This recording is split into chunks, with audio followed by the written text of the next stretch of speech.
Hi guys, welcome back to my channel. Welcome to our first meeting of Petal Warriors. Yay! So I want to invite you to become a member of the Petal Warriors. And it's very easy to do. And this is a beautiful sunny day in January. I am in the northern hemisphere of the United States, and we are well into winter at this point, mid-January. However, I'm already thinking ahead to flower pressing. That's what I want to talk to you about today. So it's a beautiful, beautiful hobby. If you've never gotten into it before, I would really like to encourage you to do that. So let's just jump right in there. I want to dedicate this video to my Grandma Sadie. She has long since passed. However, she did own a greenhouse, and she had this absolute love of flowers. And not only that, but she also liked to read. She had lots of books. And so in my grandma's books, she would open them up, and you would always find all of these pressed botanicals that would come out of her books, and notes in the margins and things like that. Well, the books are long since gone. However, I got to take that part of Grandma Sadie with me on the rest of my life's journey. And so I love her love. We share a love of pressed flowers. So I want to pass that on to you if you haven't already done this in the past. Now, as kids, a lot of us have pressed a clover or something along those lines, and it was fun, and you know, we just kind of lost it somewhere along the way. But as adults, we can do so much. We can bring all of that beauty and joy back into our lives. So let's just jump in there with this first official meeting. And I want to remind you of my bag, my wonderful bag that I got from the Nature Conservancy. It's going to be a lot better than my field bag from last year. My field bag from last year was not waterproof at all, and it was often getting wet and kind of mushy. And this one's going to be a lot different. So everything that I take with me out in my journeys, as far as my nature walks and whatnot, is going to have to go inside of this bag. So I have to be mindful of the size. So lucky for me, my Missouri Wildflower book that you all saw me go through this whole book last year, remember that? And I probably found almost every single plant botanical that was in this book. And we did that together last summer, and that was so much fun for me. However, I was just running around and finding them and identifying them. I was so excited to learn all my natives that I didn't really do, other than seed collection, I didn't really do a whole lot of flower pressing last year. So as you can see, that book's going to fit right nice in there.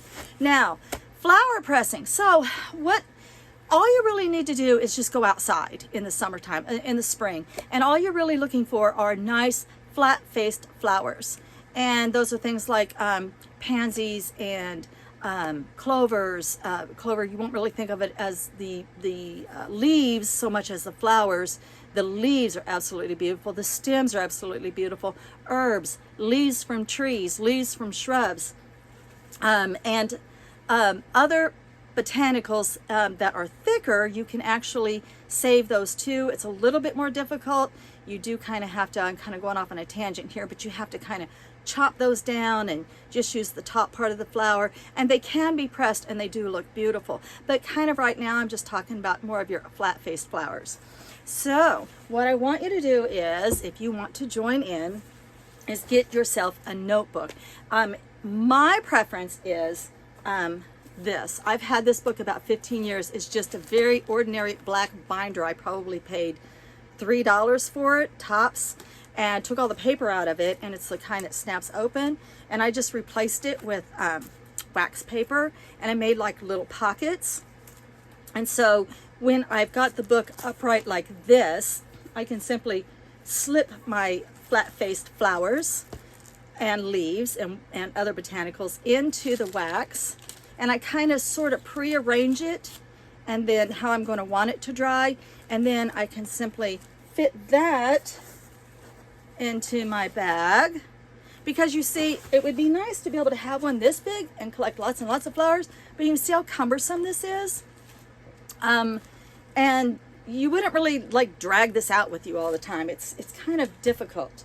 So, and then you also want to take, while I'm talking about what goes in your bag, your ledger and your pen for making notes of when your flowers are blooming in your particular area, where you found them, what you think they are, what you noticed about them, what insects are on them, blah, blah, blah, blah, blah, with the dates, everything else. And then, of course, you want to have scissors for snipping, and then jars for collecting seeds and other petals and things like that. But back to flower pressing. So what do you do with them when you get them home? Well, you're going to have to press them in something. Now, I went online and I kind of got those little twinges of jealousy when I saw other people had these really cool typical flower pressers. And what that is it's 2 sheets of wood about yay big, and they've got holes in all 4 corners, and then you put bolts and wing nuts in all 4 corners, and then you undo all those wing nuts, you put you open up the cover of the book, and then inside the book it's going to have blotting paper, and it's going to have pressing boards and all kinds of fancy schmancy stuff. And then you lay your flowers in there, put it all back together, put your bolts back in it, screw your wing nuts all back down. That's fabulous. That's fantastic. And for a very fleeting moment, I thought I wanted one. But that's just another thing. I have to be kind of minimalistic where I live. And so that is another thing that I'd have to find a place to put it. And then it's a little bit cumbersome for me, all that opening those wing nuts and all that stuff. Because I am everywhere all summer long. I have the energy of, I don't know, a gnat, I guess. And I just don't have like the patience for that. So it's just a little too cumbersome for me. And so I'm going to quickly show you what I use for pressing flowers. Oh, it's very heavy. Ugh. It's known as a basket of magazines with a leaf hanging on it. So what I do is, let me show you very quickly. So when I get home with this little notebook full of my treasures, I quite literally just go to the very top magazine. Now I have 3 subscriptions right now. I get Rural Missouri, Birds and Blooms, and Missouri Conservationist. And I'm toying with the idea of subscribing to Mother Earth News. But what I do is I just take the top magazine, flip it open, as you can see, and I just gently lay my treasure in there. Close it, and then I slip that magazine down towards the bottom so that my magazines are always coming back up. And then I will pick up a magazine, go to flip through it and say, oh, look, look. And then, of course, I can read that article, I can take out my little flowers, and then I can permanently store them away. So, all right, so what is your assignment? So what can you do with this? Okay, so at the end of the summer, what I would like to see you do is get into a little bit of crafting with your pressed flowers. There is an art form, you may be familiar with the term or you may not. It's called Oshibana. It's an ancient Japanese art form, and it's where you use these delicately pressed flowers. Let me show you how delicate some of these are. Where's my book? So you use these delicate, because once all the moisture is out of it, they're so delicate, and you use them to actually create art. You can do greeting cards and things like that. You can do it with, look, that's just grass. Look at that. Look how beautiful and graceful that is. Yes. So Oshibana. So back to Oshibana. So that's the ancient Japanese art form of creating art with pressed flowers. And believe it or not, from what I'm reading is it was taught to Japanese warriors because it harmonizes one with nature.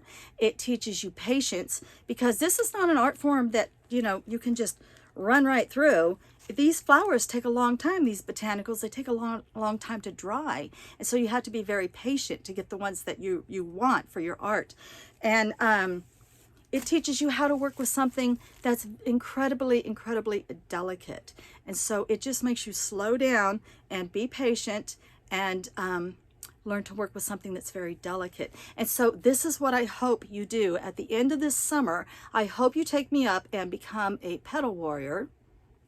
And by the end of the summer, I would love to hear about what craft you created with your pressed flowers. And so your assignment at the end of this week, though, however, is to be able to say flat-face flowers 3 times fast without messing up.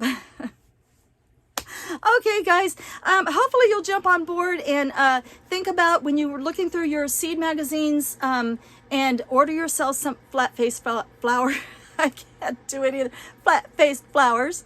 And jump on board. If you don't have a garden, if you don't have flowers in your own yard, hopefully that this will encourage you to get out and walk through a park or just even an empty lot. You would be amazed at what you can find growing in just an empty lot somewhere, or up through the cracks in the sidewalk, because hey, life goes on.